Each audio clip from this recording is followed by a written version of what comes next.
Okay, so welcome to the Edge Tool 2.0 and case study series. I'm really glad that we have this little community right now to give me some feedback on a tool that was developed, the Edge tool, and this is only a part of a screenshot of it. And I know it's to people, some people are new to using the tool. Some people have been using the tool for a long time. And Julie actually spoke last week and she had done a case study. I wanted to share a story. I don't have a case study today, but I wonder what would you do? Somehow someone was sending me some like referrals from Bark. And I think it was somewhat curious because I was like, I have never signed up for Bark and I don't know what it is. And it was like, I want to lose weight. And there was like one person on there that says, I want to gain weight. I have celiac disease. I want to gain weight. I'm having trouble gaining. So I thought, oh, let's just see what happens. And I clicked on it and, gave me his phone number and his email address. I was like, okay. So I called him up and I talked to the gentleman on the phone, and he was 56 years old. And he said that he had been trying to gain weight and he was really weak and he couldn't get anybody to help him. And he was trying to get into the gastroenterologist, but he was having trouble. And I said, well, how much do you weigh? He says, 100 pounds. And I said, okay, well, how tall are you? He goes, 5'11". And I said, okay, well, what was your normal weight? And I said, this is pretty serious. What was your normal weight? He said, well, normally I'm 150 or so. He goes, but I go, well, how much have you lost? Like, I'm trying to figure pace of weight loss. So he said about 5 months ago, he was 125. So here's a gentleman and this is not our typical client. Typically, I would imagine this is not a really standard client. So now we have a client, not a client. Okay, now I have like a potential client who basically has Medicare, who cannot can't get help from his primary, who can't get into the GI doctor. He's a walking skeleton at 5'11" and 100 pounds. So I offered, and he can't afford to see me. So I said, you know what? If you just fill out this tool, now there's so much liability potentially with this. Fill out this tool, and fill out this release. I'm happy to send this to your doctor and say that we only met in a interview on a platform where you were searching, but you couldn't meet me and I couldn't service you because of your malnutrition. And then I recommended that he just take it to the emergency room. Just take the tool and with a little letter and say, I'm here at the emergency room. So what would you guys have done? Any thoughts on that? Because I was like, what else can I do? I'm sure he has other, the celiac is part of the malnutrition, right? The weight loss, who knows what combination of things. But if you guys have any thoughts on what would you have done with that situation? I don't know. I think you handled it amazingly. Like, I think that's like, did you, so you had the medical release form. Is that what you said? I sent him the medical release. I sent him the Edge tool, and I told him that because he really wasn't appropriate for even care in outpatient, that I would at least get the communication. If he did the tool and he signed it out, I would get it to his doctor and say, and I told him to go to the emergency room, basically, if he was having any like chest pain, if he was fainting, if he was, he's probably dehydrated. And he says, I eat all day. All I can get in is like candy. And so he was just struggling, right? Yeah. So very interesting case. Yeah. So for that case, last week, and I'm sorry that the link, okay, so let me just vent. Weebly changed to Squarespace. So I had a Weebly website. I hadn't done a lot with it for years. I went back in to try to make some changes. Now, it's a unique challenge. So I can't even upload the article on the pulse. So how to check a pulse. So I'm going to try to get that posted somewhere and add that out in my MailChimp this week so people can access it. The link was broken last week. Okay, so psychoeducation. So we talked about the role of the EDGE tool is to gather concrete data so that we can then build a treatment plan and especially primarily understand the best level of care. So if you have red flags like a very low pulse, which we talked about last week, fainting, dizziness, heart pain, heart pressure, which could be anxiety, but you're ruling out some of these more emergent kind of issues. And then, at that point, you're deciding, from your assessment in this tool, you're deciding, are they appropriate for outpatient treatment? Most of us work in outpatient. And then what I do in the first session, because I try to, especially I work with a lot of adolescents, I do a lot of basic information about your body and how it's responding to starvation. And I don't really go into the Keyes study, but I have as they've seen me longer. But we really, especially with the young people, explaining your body in relationship to growth, and then also how managing and predicting symptoms. The prediction of symptoms is so powerful. And it especially happens when I talk about, sorry about that, this metabolism pendulum. So I'm back on the wrong page. There we go. So when I talk about the metabolism pretty much right in the beginning with the patients. And the research shows that basically starvation or any kind of malnourishment has been shown to drop the metabolic rate by 40%. And that's reflected in your heart rate. So when your body wants to keep everything in homeostasis, but when this equilibrium is affected by malnutrition or inadequate intake or inadequate energy balance, because maybe it's an over-exerciser, then what happened, a cascade of events happen with every organ system.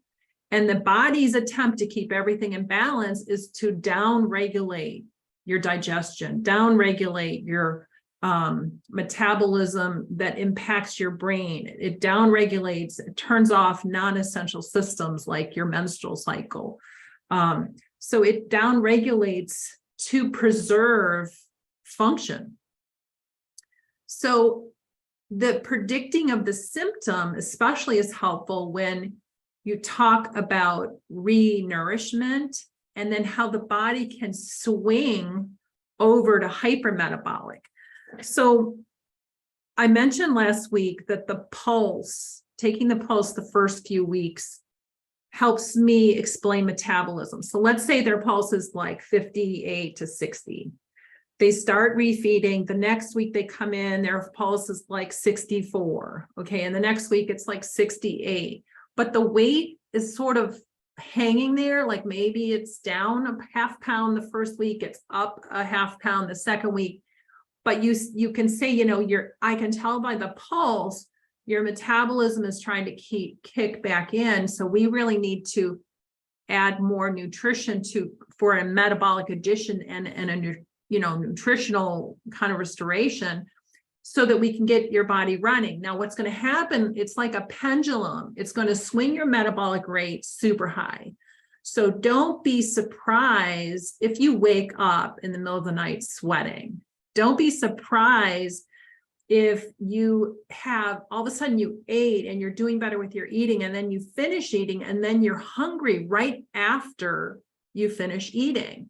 And I said it's very common for patients to experience these symptoms, and this is a great indicator. So you're predicting these symptoms so that they know, and then when it happens, they go, oh, that's what my dietitian told me, so this is okay, this is good. So I think it validates some of the, your expertise by predicting things and talking things out loud. So the whole goal of the EDGE tool is to try to, for me, to take some of those categories, and specifically, today I was hoping to talk about the brain, the bowels, the bone, and the bowels. So the next section on the EDGE tool is really about the bowels. And I'm going to put in the chat a really good article on, and you guys obviously you're professionals, so you probably know where this stuff is and you can find it. But especially if you're like a student and you don't, it's helpful to have these kinds of resources available so that you can be learning and continually learning and teaching the people around you and the staff around you. And this reference came from this article. And patients with eating disorders present with various gastrointestinal disturbances such as postprandial fullness, distension, pain, gastric distension, early satiety, altered esophageal motility, other conditions, postprandial distress syndrome, superior mesenteric artery syndrome, which actually I didn't know what that was called when I actually had a patient that had that. And I learned a lot about that from my patient. And so binge eating may cause acute gastric dilation, gastric perforation, while self-induced vomiting can lead to dental caries, salivary gland enlargement, gastroesophageal reflux disease, and electrolyte imbalance. Laxative use can cause dehydration, and on. Vomiting and laxative use can cause, arrhythmias and hypokalemia. So, but the whole idea of the gastrointestinal tract, and if any of you, that I would love to know if any of you have, and I have the couple slides of like what you say. So my idea with this EDGE tool is to take each section and create a narrative of what you would say to the patient, to your patient. And like I have this tool that's on the psychoeducation piece, and I'm trying to update this. And you can get this. It's more simplified, right? So let's go to the next section. This is where it shows up. The question I have is that, is there anything else that I need to add to this list for gastrointestinal? Is there other things that you would add other than what's already here? So, I'm open to suggestions. If you feel like it's meeting all the needs, that's great. But if there's things that we're missing or things that that would be helpful to include, let me know. So with the gastrointestinal delayed gastric emptying, gastroparesis, this article states that in anorexia, it's reported in 67 to 83% of clients, and with 62.8% in bulimic clients or patients. So I know it's like the doctors do a differential diagnosis, right? But we know that this, with any form of malnourishment or eating disorder behavior, you're going to have, this is like the primary indicator. One of the early therapists that I worked with, they had done a little, I think it was like they gave their clients this example to do. And they had them, because they wanted, especially the stomach distension problem. So what happens is, because food moves into the digestive tract and then sits in the stomach, what happens, and I usually tell people the normal digestion, what would take, a certain amount of time. And then with people with delayed gastric emptying, it could like take 4 times as long, or, you know, I don't actually have the exact reference for this and I'm looking for it, but I used analogies that I probably didn't have references from. So I'm looking for those references to actually put in, right? Instead of saying, well, it takes 2 hours, now it takes 4 hours, you know, put in actual reference. But this therapist, he basically had clients put something around their abdomen. I think it was like I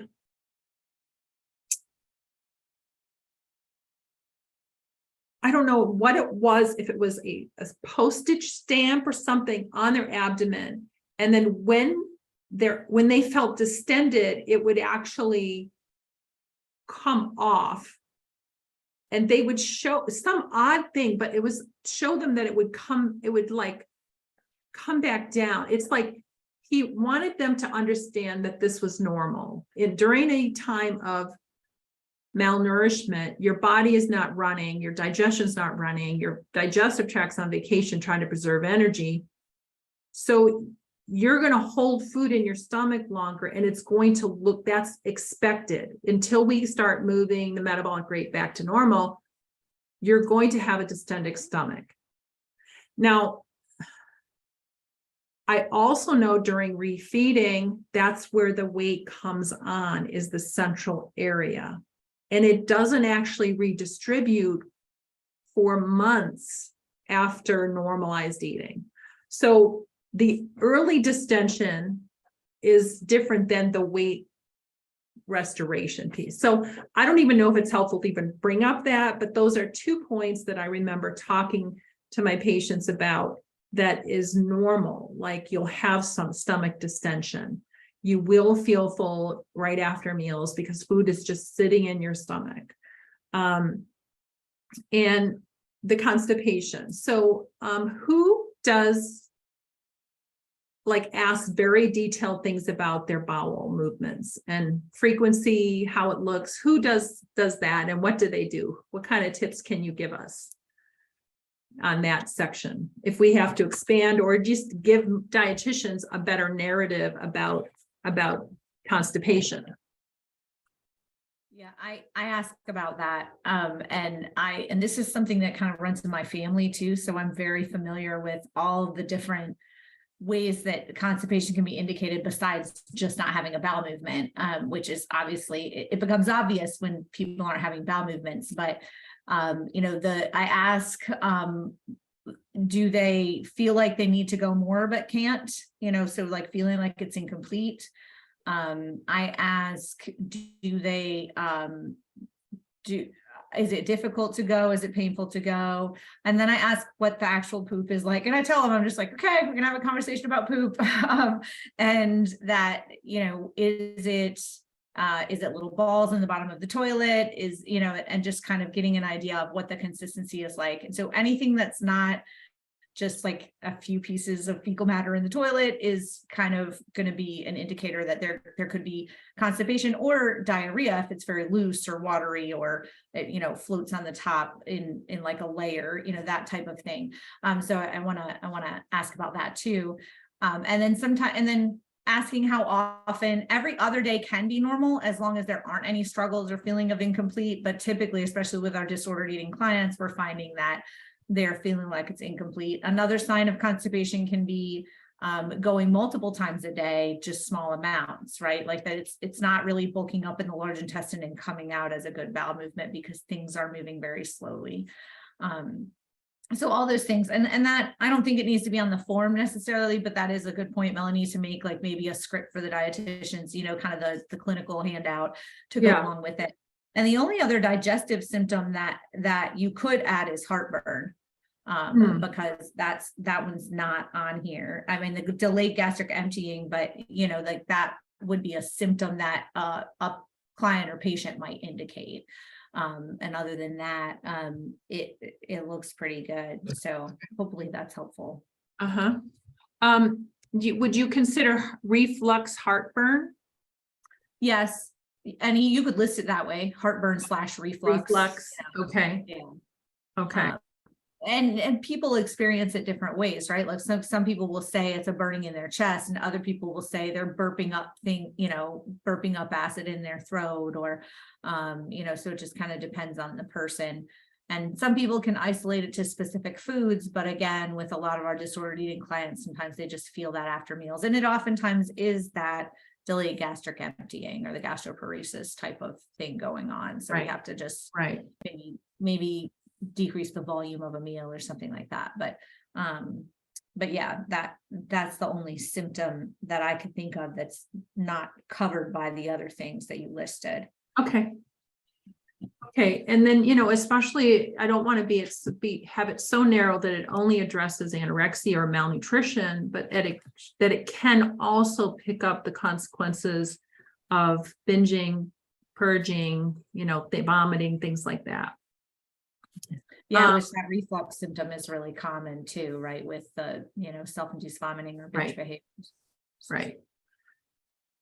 Okay, so any more comments on this? So this is sort of my thought is that we have, and this isn't done, but this would be like a talking points for the GI, and we would have information about like phrases we could use or analogies we could use, or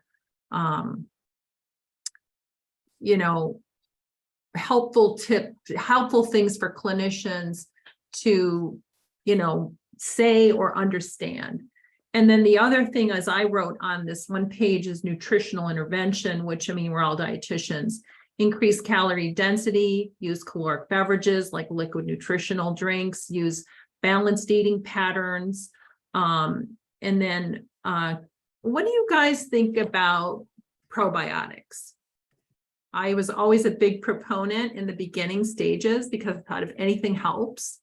And I know the biodiversity of anorexic clients, of their microbiome, is very small. So what do you guys, I have not done a PubMed search on this. So anybody use probiotics? Anybody have thoughts about it? Anybody researched it much? And the role it could have with helping our clients get digestive support. So I looked at it years ago, and Culturelle was the best one at the time, the most researched. I know Align is similar as far as, a supplement to take. One of the things that I find, if we're not having too much trouble with lactose intolerance, that helps a lot of our clients, is Greek yogurt. Just because it has the good bacteria in there that just tends to help. So depending on the person, I've recommended that. Sometimes I forget it. And I really have found that when people start a Culturelle, or even, they choose all sorts of probiotics now, right? Our patients and clients love to go choose supplements, but so I have found it has helped people, when they're taking it regularly. Benefiber is another one that I use a lot. And again, sometimes I forget that just that fiber supplement can just be helpful for the gut health. So those are things that have been well researched, but I haven't looked at it recently, so I don't know if there's anything newer. Have you seen anything, Lauren? Okay. Yeah, that's something I'm digging into each. Yeah, I'm trying to dig into each of these topics that I haven't really looked at for a while and update this information. So the other thing is, the fiber in the diet. So you mentioned the fiber. Typically, clients can be on a very high fiber kind of diet. And so it's a catch-22, because I do believe there's a lot of value in high quality nutrition in the early stages of refeeding and renourishment. However, to include only high, fruits and vegetables, whole grains, beans, without enough calories, it just tends to bulk and sit there, right? And be more difficult to digest. So my question is, that's why I like smoothies and blended, berries and bananas and everything else in drinks, but I don't really, Carnation Instant Breakfast, Ensure Boost. What do you guys think about? How do we talk about fiber as it relates to the early, when, you could say, well, you need more fiber, but most of our clients are already eating maybe a lot of fiber to be, you know, with that approach. So I'm open to what you guys are thinking about this. I do not use probiotics. And I guess in the beginning of work together or treatment or refeeding, I tend to just, you know, incorporate fiber, but with, you know, I keep track of, or I want them to be aware of their GI symptoms. You know, if they're experiencing early fullness and bloating and constipation, you know, it's most likely related to the amount of fiber that they're getting. So like, I just, I focus more on the nutrient or the maximizing their intake, because that's like the hard part. Like the hard part is to, like maximize what they're eating. And I actually don't use smoothies and stuff, because I have found that it can it depends, especially if they're, you know, cold smoothies, it can affect their digestion, and sometimes it can play with their hunger fullness signals. So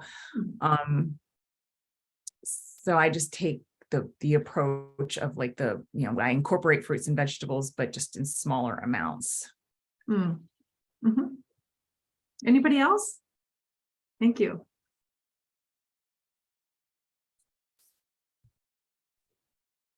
Okay, so this is going to be kind of expanded when I get done with it, and hopefully after I sort of hash through each kind of category, I'll have a talking point for each sort of part. So this would be neuropsychiatric, or the brain. I'm going to send an article over. This was about the brain. Again, you guys probably have done your own research. This is just one article. Basically, new findings highlight clear differences in gray matter for people with anorexia and point to the importance of early treatment interventions. They reveal that people with anorexia demonstrate sizable reductions in 3 critical measures of the brain: cortical thickness, subcortical volumes, and surface area. Reduction in brain size are significant because they are thought to imply the loss of brain cells or the connection between them. And before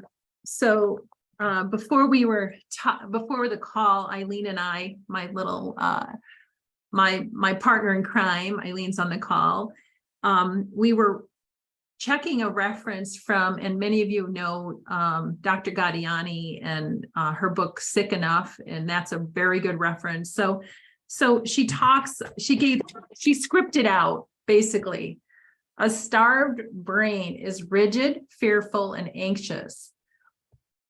We know that the starved brain is connected to mood dysregulation, possibly feeling despair, depression, and the Ancel Keyes study shows that people who had malnutrition are more at risk for self-harm, impaired judgment, are more isolated, and more withdrawn. So on the EDGE tool, I carry these, there's a lot of these listed, right? So we have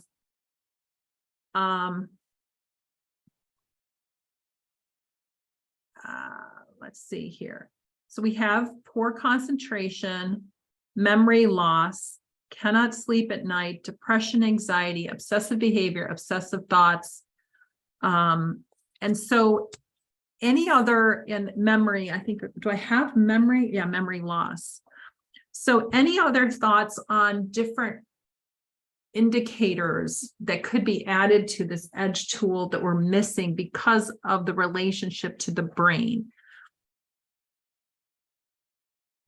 So I realized that comorbidities impact these things too. So, you know, the question is, did anxiety come first, or does anxiety the result of? And it could be both. So we do know that. So we don't want to be so simplified in it when we talk about, okay, you have, you know, more anxiety because you have malnutrition. they may have anxiety as a comorbidity. So, and that's usually, she said, she called it it's being stuck in the purgatory of starved brain perceptions.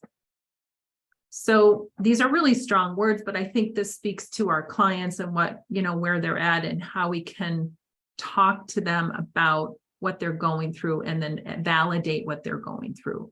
But on the edge tool, is there any other thoughts of things that would be helpful to add?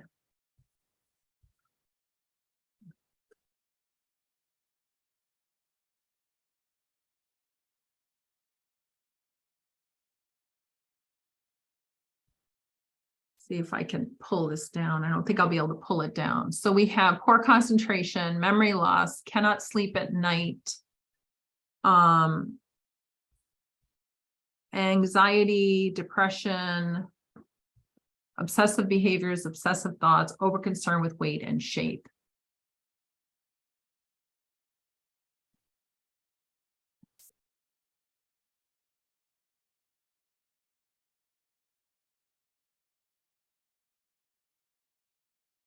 Okay, so again, Eileen's going to do a case study for us maybe later on in the process, or we'll record it. So when you're thinking of psychoeducation, you're trying to put in context something that would click with the client.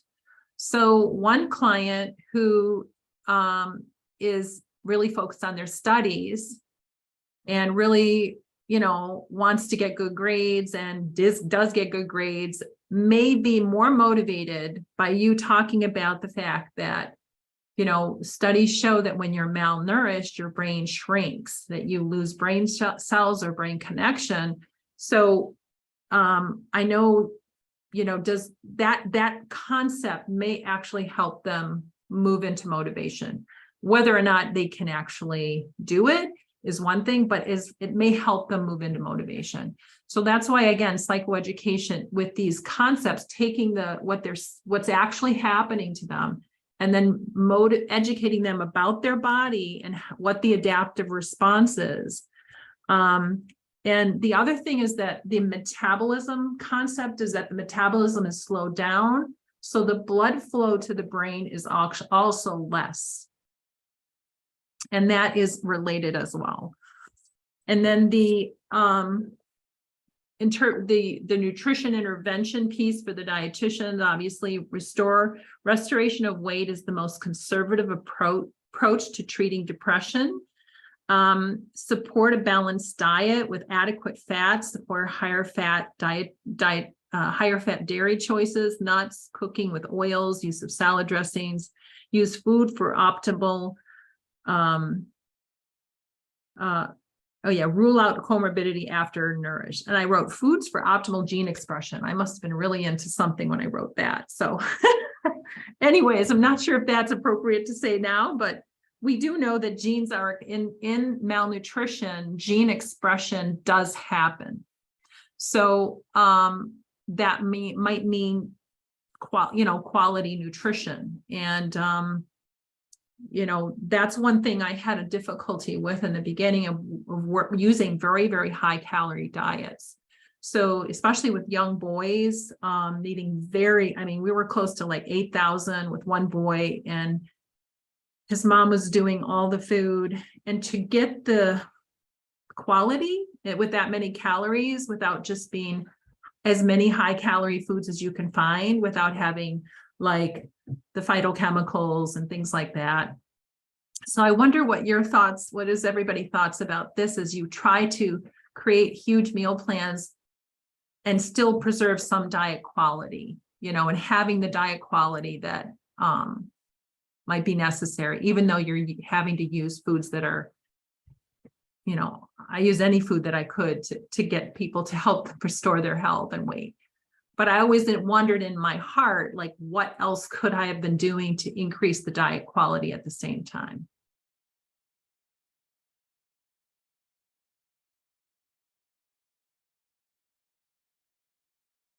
Anybody have an opinion? Don't be afraid.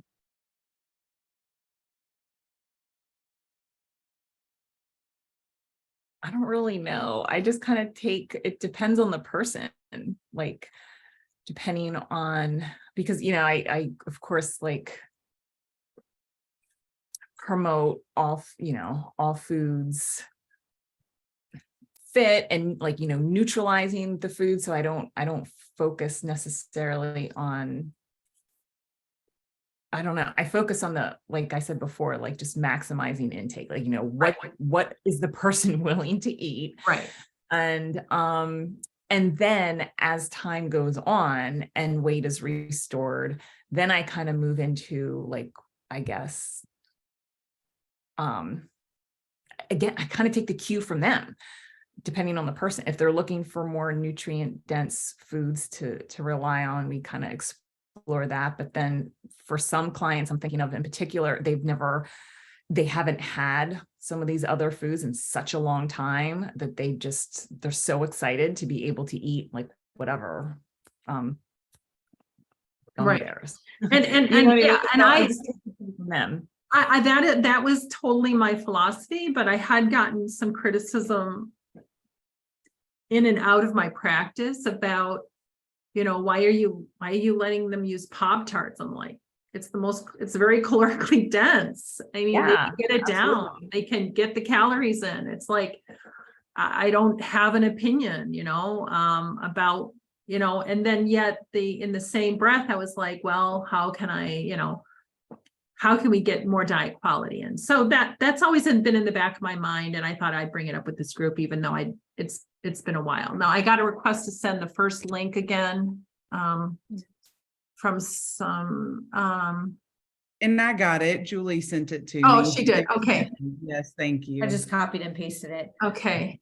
I was going to say too, on the diet quality thing, one of the things I try to do is start with the food groups. Think about, are they just getting different food groups in? And then, if we're needing to really just be dense, I use my old like calorie boosters, peanut butter on apples and anything you can add, nuts or cheese or, like whatever you can add in or mix in, those types of things, just to, if it's a bowl of oatmeal, it needs to have, fruit and some type of nut butter and maybe regular butter and, just everything added in. But I will use, I mean, you said Pop-Tarts, but I mean, I'll use, oh, you like chocolate chip cookies? 2 chocolate chip cookies every day with lunch, just to really get that up. Ice cream is my favorite to use because people are usually willing to eat ice cream as an evening snack and you can put stuff on it. And so I think it's a matter of saying, yes, we want to get all the food groups in and we want to get fruits and veggies, and I've even flat out said to clients sometimes vegetables are not important because right now you need calories and they're taking up space that something more calorically dense, needs.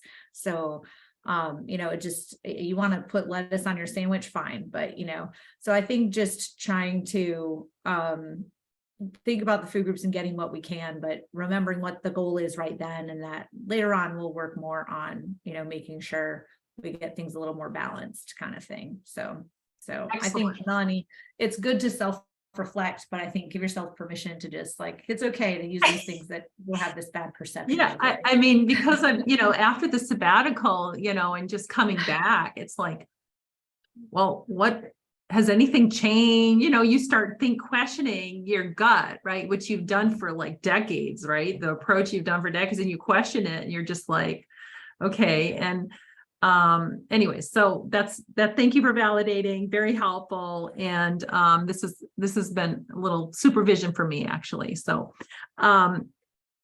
okay, let's quickly get over to bone. And I don't have it all nicely done. And I wish I had it done. I did last week. I showed a picture. Let's see if I can find this one on the old slides that I have.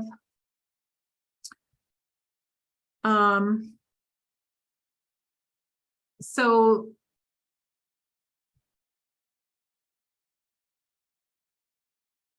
can you see another slide? Can you see another slide or no? Yes, okay. So this was the bone has been super inspiring for me to learn about. When I was in Boston and I was working at the Children's Hospital in Boston, One of the roles I had was doing, because the adolescent medicine chief was married to an orthopedic doctor, and the orthopedic doctor got a grant. And the grant was, is bone density impacted by bracing in adolescents who had scoliosis? So I was able to run a research study, and part of my job was to do bone density testing on teenagers, and then do an outcome study and follow up with people who'd been treated by bracing, and then follow up like, I don't know, 20 years later and do a bone density scan and see if the people who wore the brace the longest as teenagers, if it impacted their bone as an adult. And the good news is bracing did not impact bone density. So that's how I got into this bone and you know, how. So I never knew that at that point, my experience in malnutrition and eating disorders would help me understand bone density testing. So many of you, you know, Julie mentioned in the beginning that she recommends that her clients get a DEXA scan. And I think the guidelines are, and I had them written down, but I can't find the spot that I wrote it when I was researching. Let me look again. Is that after 12 months of amenorrhea, that's when, and correct me if I'm wrong, they recommend that you get a bone density test. And what happens is that if, you know, so as we know, this is a cascade of symptoms related to the hormones, and specifically a decrease of estrogen and a decrease of testosterone in the body, and it impacts the bone. Now, I don't have anything for boys on the Edge tool. I do have stress fractures, abnormal menstrual periods, no menstrual cycle for 3 months, delayed menarche. You know, my adolescent physician doctor who shared multiple cases with me said that the boys experience less nighttime emissions. So that is an indicator for boys. Now, how comfortable am I writing this down for boys? It'd be so embarrassing. So maybe if I get, you know, if I know that I'm working with a doctor, I might say this is an indicator and you can ask about that. So, yeah, so that would be the indicator for boys. You know, one of the challenges is that bone recovery. So, you know, you have osteoblasts, they're builders, and they build the bone. Osteoclasts is a constant turnover of building and growing, building and growing, building and growing. So when you're in a state of malnutrition, there isn't that equilibrium to that, and actually it's more of a decline. So it's a depreciation of the bone. So what happens is that you don't get bone mass normal accumulation that you get during adolescence. Okay, so what I would say is with the runners, this could be a motivator. If you continue on not getting enough nutrition, and your periods don't come back, or you don't have a period, that's going to increase your risk for fractures. And the problem with this is that I had a client fully restore, do full nutrition, get to her goal weight, get her menstrual cycle restored. She got a fracture after all of that. And so what the physician who I used to work with in Boston, I reached out to her, and she said there is a delay of the bone recovering. So is like, as with every organ system, do you notice that once your patients get to their place and they're at their goal and they still are like so like tired? And it basically is that every organ system is trying to recover. So even when they get to their goal weight, I believe there's like a residual kind of recovery taking place in every organ system, specifically the bone, possibly the brain. I don't know if we can recover the amount of bone. That's a question that I'm going to research, but if anybody has any expertise in bone right now and they'd like to share, but it is impacted. And, you know, I think part of it is, the other thing is impacting future reproductive health is the other potential psychoeducation piece. However, one of the other very long-standing psychiatrists said, if we know that anorexia is genetic, or eating disorders have a genetic kind of role, even though it's not completely genetics, would we help people even, and I have a hard time sort of getting behind this, but he always said, would it be important to educate them on their choice of having children if they were in a severe and enduring anorexia? Would they want it? You know, could they even have children, and would they have them? So that's getting into a very deeper, much deeper subject. But I'm interested if anybody has any other ways that they talk to their patients about bone, and how would they motivate their patients who have low bone density or amenorrhea or history of fractures, how they would motivate them through psychoeducation.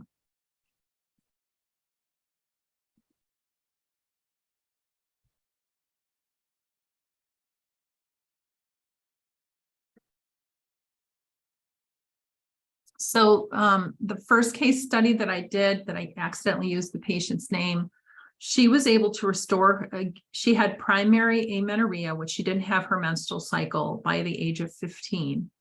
And we did a full nutritional program for about 3 months to the day, and she got her first period. Happy to say she got her second period.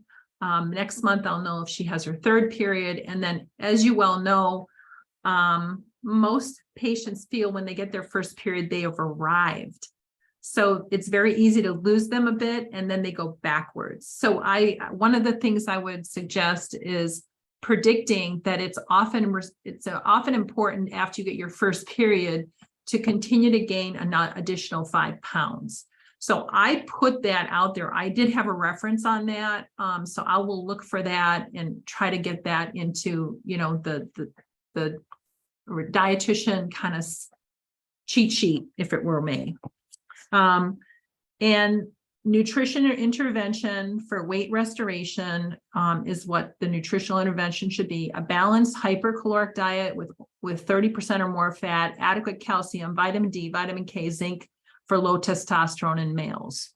So did anybody ever have any males on hormones that their doctor allowed them to do hormones? Let's just end with this hormone concept here. As we know, recommending females hormones to support bone, even though it's recommended for postmenopausal women, it's not recommended for teenagers. But I'm interested if anybody has ever worked with boys and hormones. No, okay, that's another interesting topic. I had a boy on patches of testosterone. And it was decided that it was his best interest for growth. And don't really understand. And that was the first time that ever happened. So I don't have a lot of information on it, but there is a strategy for physicians to approach things using hormones. And we have to be the educators to the team to go back to them and say, here's the evidence. I like Phil Mailer's book, Medical Complications, and he details a lot of great references on why you should not use, you know, hormones to help support amenorrhea in adolescents without their periods. Okay, so we have next week, I want to talk about the therapeutic bind. In FBT, it's a strategy in FBT that helps use the current situation of symptoms to create urgency and action in the parents. First of all, who uses FBT? Anybody use it? Used it? Okay. Okay, this is a little bit, okay. So I will, maybe I will use a role play next week. If Eileen will do it with me, we can do a role play. And what happens is that it's very important to have the balance of the compassion with the urgency. So I found this very effective. Again, it's individualized with the type of parent you have, but we'll talk about that next week. And then I want to talk about integument. That's the other system, the skin.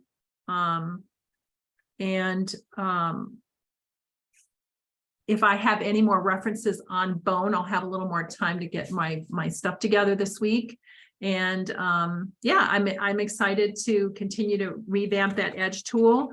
I did get some comments this week, and I'll just throw them out there. Somebody I recommended. just have one thing to share, if it's okay with you, Melanie. Sure, please. When you were mentioning that some people think that they are have arrived when they get the menstruation, and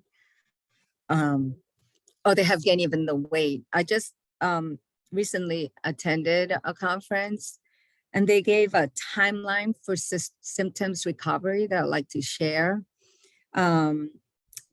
They said that remission of behaviors, eating disorder behaviors, it takes around 8 to 9 months. For weight recovery, around a year. And for psychological recovery, additional 12 months. So an additional year after the behavior and the weight recovery occurs. And that's so we're talking totally consistent with what I remember. Yeah. So it takes pretty much 2 years from the moment that they come to us, basically. And the psychological recovery, they include the preoccupation with shape and weight, and urges to restrict and binge and purge and exercise. And with the next time when I present this, the case study, you will see a little bit of that. So I'll stay tuned. Okay, excellent, excellent. So that is, and that's realistic, again, predicting the symptoms, normalizing the process, helping parents especially know that it's a long road. And then patients, what I always say is, I call it supportive maintenance in that last 12 months. And it's more like relapse prevention. So even though they may be working more with their therapist, that last part, I try to stay in there as a relapse prevention kind of piece. And then I always have like a quarterly kind of follow-up. Even if their weights are stable, I try to follow up for an additional year. And that's what I had always done with my clients who have, who had restored their weight. But the risk of relapse is the highest in the first 3 to 6 months after you get there. So, okay. So thank you everybody for attending today. I know I was really a little bit more asking for feedback versus educating, because I am open to anybody else's input on the EDGE tool. We have 1 more week of this, and I'm going to put together the results of the survey that I put out there. And I'll let people, I'll probably send it out early in the week and see if anybody else fills it out. And then if any of you have any case studies you would like to present, or if you tried the EDGE tool for the first time and you want to give feedback on what anything you learned from it, I'm very open to getting your feedback. I did reach out to David Garner, actually, who was the man who developed psychoeducation and eating disorders, and I'm hoping to get a reply back from him. So he said that there's not a lot of validated tools in his last statement, there's not a lot of validated tools for children under 13. So this would speak to this being useful for that age group, with the help of parents helping fill it out. Okay, with that, thank you so much for being here, just helping growing yourself, and also helping understand how we can best use tools to help our patients stay motivated and continue on recovery.